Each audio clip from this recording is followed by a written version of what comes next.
ዴሉክስ የሚለውን ቃል ሲሰሙ ምን ይታሰቦታል? ውበት፣ ጥራት ወይስ ምቾት?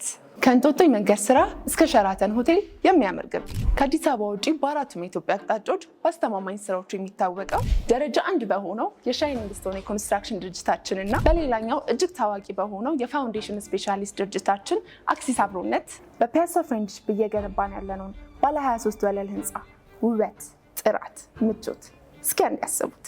አዎ ሁሉንም ያማከለ ነው ስንል በምክንያት ማለዳዎትን በኤንሪኮ ጣፋጭ ኬክ የሚጀምሩበት፣ ልጆቹትን በአቅራቢያው በሚገኝ ስመጥር ትምህርት ቤቶች እያስተማሩ የፍሬንድሺፕ ፓርክን ውብ ገጽታ ያለ ከልካይ እየተመለከቱ ንጹህ አየር መተንፈሱ ምቾቶትን ያልቀዋል። ባለብዙ መውጫና መግቢያ መንገድ አማራጮችን በማግኘቱ ወደ ጉዳዩ ለመሄድ ማርፈድ አይታሰብም። ስለዚህ እኛ ለእርስዎ ይገቦታል ብለናል። እርስዎ መጥተው ስቱዲዮ ባለ 1 ወይስ ባለ 2 አየኝ ከነ ልጆቼ ባለ 3 መኝታ ከመኪና ማቆሚያ ጋር ነው የምፈልገው ካሉ እንዲመርጡ ይደውሉልን። ቆይ ለኢንቨስትመንት ነው የምፈልገው ካሉ ደግሞ ሙሉን ክፍያ ከኪሶ ሳያወጡ በረጅም ዓመት የባንክ ብድር ከወጋገን ባንክ ጋር አመቻችተንልዎታል።